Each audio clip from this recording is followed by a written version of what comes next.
Hello and welcome.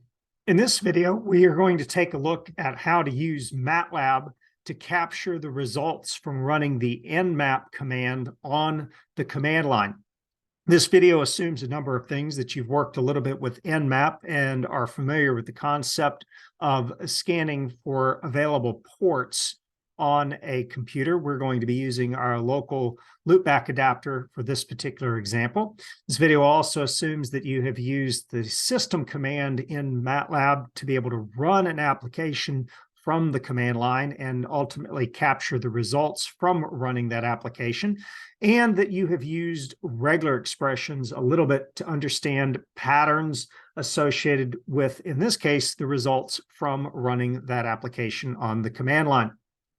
We are also going to be using cell arrays in this particular video. And so the idea is that I'm going to be capturing then the results from nmap and then storing them in a cell array. So to begin with, I've pulled up a couple of the help pages for Matlab, particularly the system command. Encourage you to go ahead and take a second to do so, as well as regexpi. And before we get started, let's go ahead and take a look at the results of actually running our nmap command. Now, what I'm going to do is I'm simply going to type in the executable name, followed by my local loopback adapter IP address of 127.0.0.1. And you'll see that I get a nice table of the open ports on this particular computer. The idea here is that I want to now be able to report back to someone the port, the protocol, the state, and the service for a given port. Now, what we want to do is take a look at the options for regexpi, and you'll see there's a couple of tables down here. You'll notice here we have a /W, which indicates any alphabetic, numeric, or underscore character, as well as a /S, which is any white space character. You can optionally go ahead and use the capital /S, which is any non-white space character. And so the idea is that you can effectively think of it as the knotting of the /S option. And then additionally, then we're going to be interested in our /D, rather the lowercase /D, which is going to be any numeric digit from 0 to 9.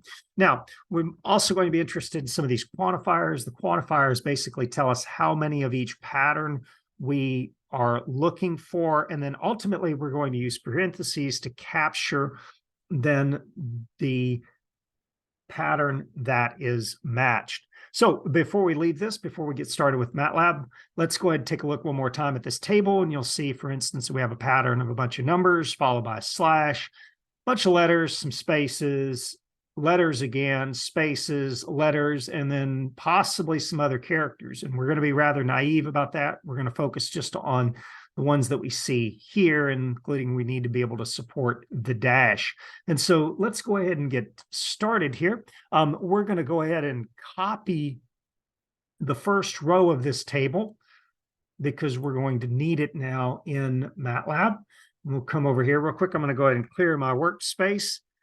We'll start off with a sample variable, and the idea is I'm going to store in that sample variable the very first row, and what we're going to do is we're going to use our regexpi function to parse the sample, and we're going to start off then looking for the first part of the pattern, which is going to be a series of numbers. We don't necessarily know exactly how many of them. We're going to start off assuming that we have one or more. And then what we're going to do is we're going to put parentheses around our pattern because we do want to capture it. We aren't just simply looking for the pattern, but we actually want to capture the results. And we also want to capture the actual result, not the start or the end value. And effectively, we're going to call these tokens, but we actually want to get the particular value that we are interested in. Now, Let me zoom in a little bit here, possibly make it a little easier to read. And if we run these two lines, you'll see that I have a 1x1 cell array.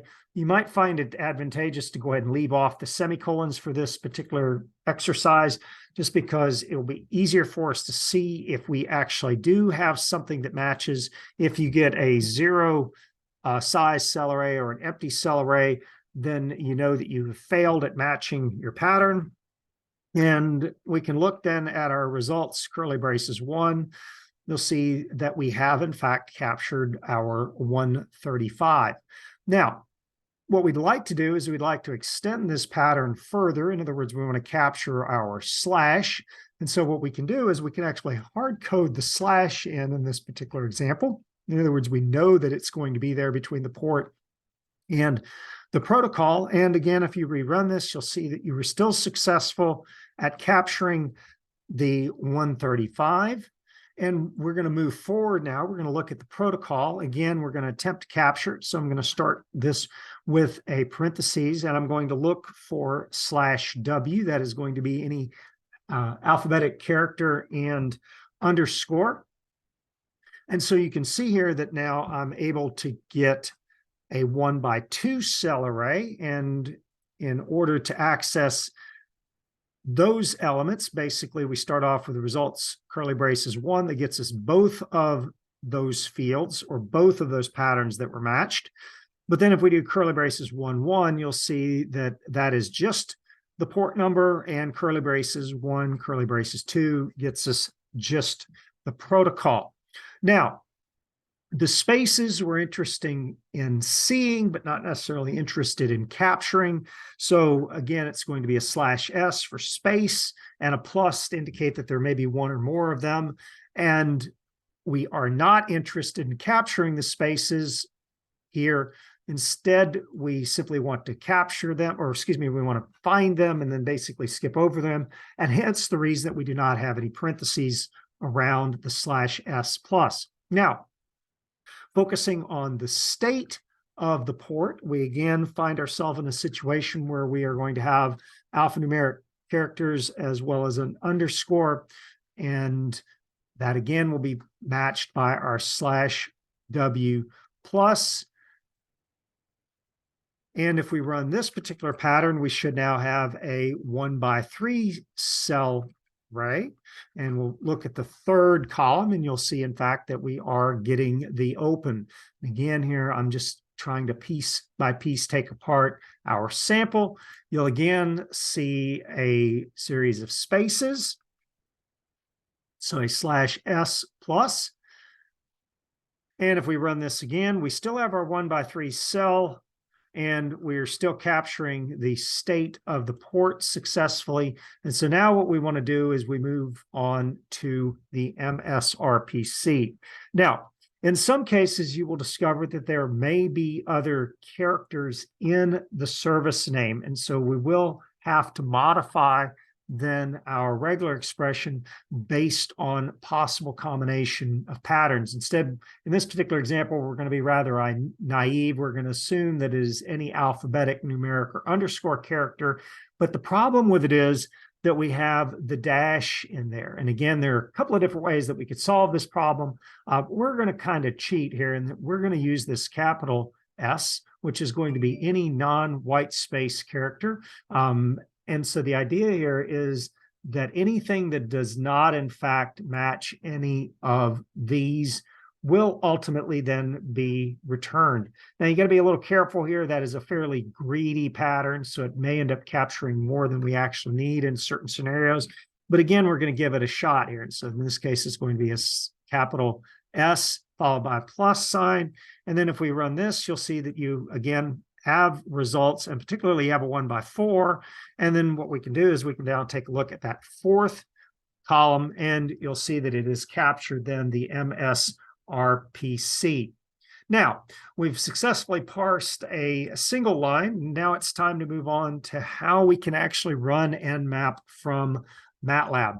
And the best way to go about doing this then is to go ahead and construct the command itself in a separate variable. You'll see why in just a second. But what we're going to do is we're effectively going to do whatever we did on the command line in MATLAB in that variable, and I need to provide the full path to the nmap command. So I'm going to go to C:/software nmap-7.92 because that's the version that I'm using, as well as the nmap.exe. And in this case, I'm going to go ahead and hard code the IP address. And we're going to come back to that in just a second, but you'll see that using the full path and running it with the same IP address, this local IP address, results in that table. And so now what we can do is we can very carefully copy and paste that from the command line into our variable.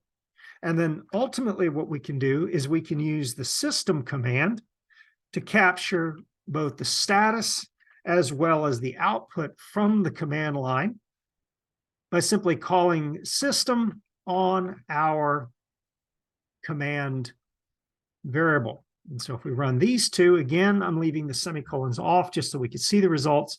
You'll see that you can actually capture the same results that we saw on the command line, except now they're being stored in our cmd out variable. And now what we want to do is we simply want to rerun our results, rerun our regexpi against not our sample, but against our cmd out. And you should now get a 1x5 cell array that contains multiple cells.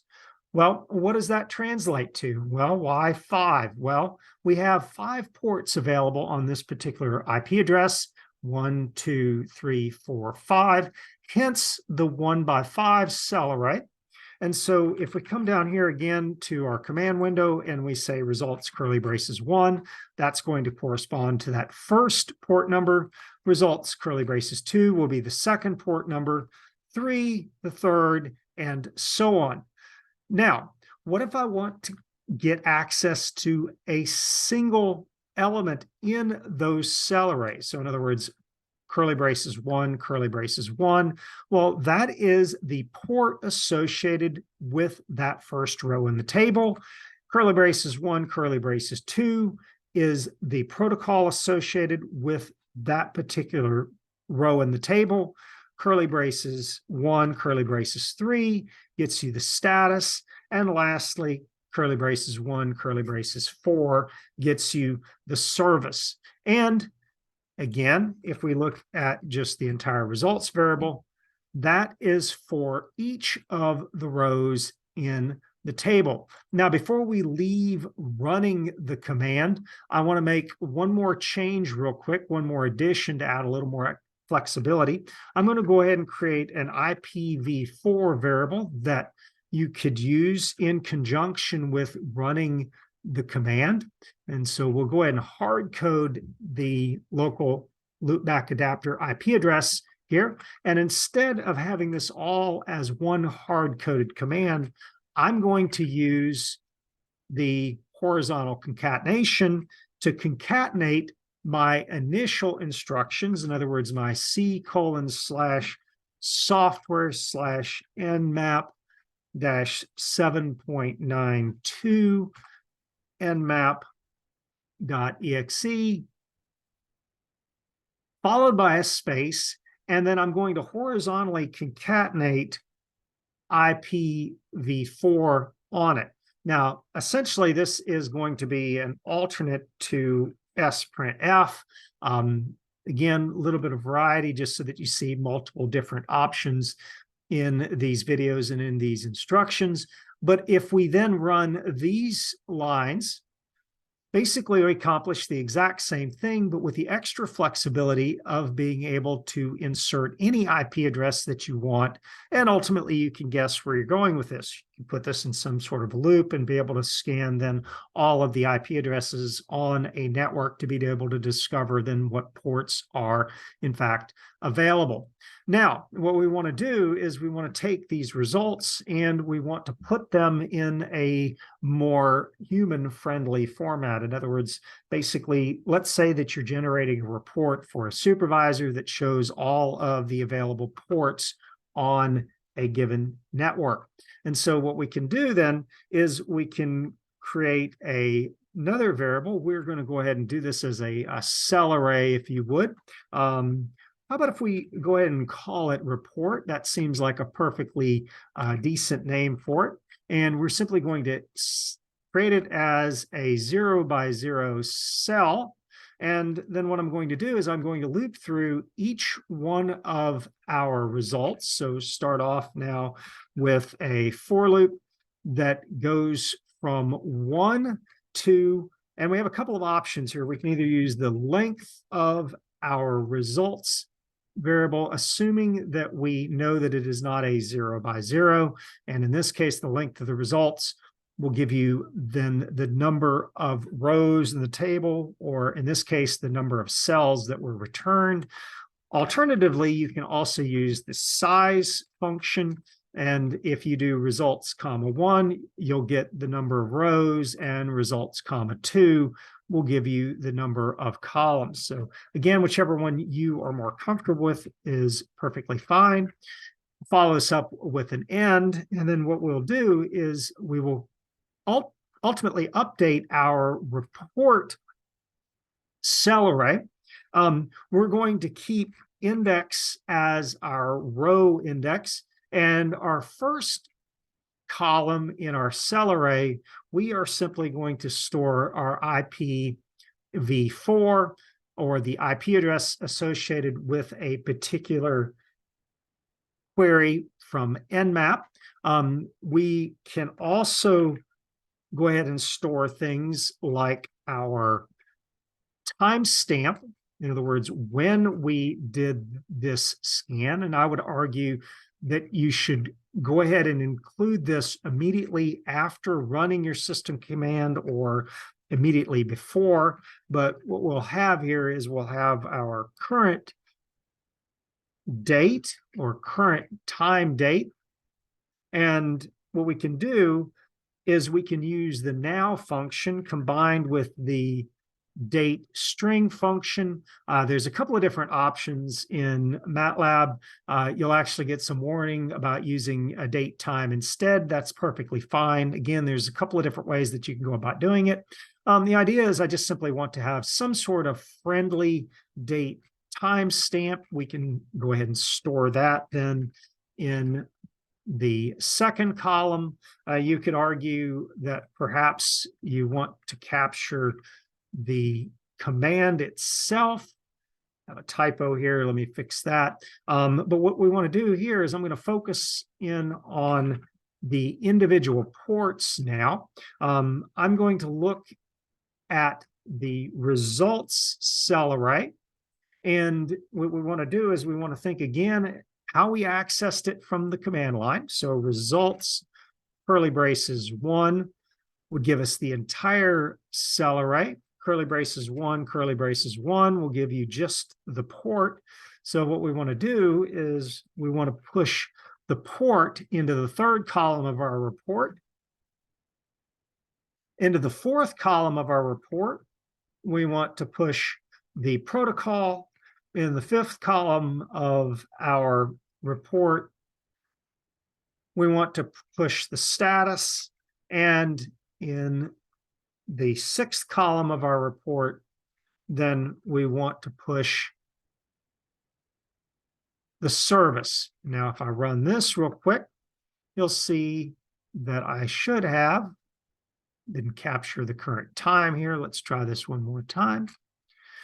You should see that I now get a 1 by 5 cell array that each of the cells themselves have 6 elements in them.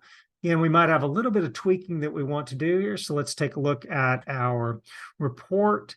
And in our report, then you should get the IP address, the date time, the port number, the protocol, the status, and the service. Now let's tweak this just a little bit again for an alternate view of this. We're going to clear out our report. Alternatively, what you can do is if you did not want to do the nested cell arrays, and that's perfectly fine. If you like this approach better, we can actually do this as a 2-dimensional cell array. And so what I'll do here is I'm going to shift this down, and I'm just going to very carefully change my indexing. As a matter of fact, I'll actually just copy and paste this over, and we will comment out this block just so that we don't confuse it. And what we're going to do is we're going to combine this using a comma to indicate that we are accessing the individual columns. In other words, we're not going to be nesting it like we were. And again, just a little bit of variety here, an alternate way of seeing how cell arrays work.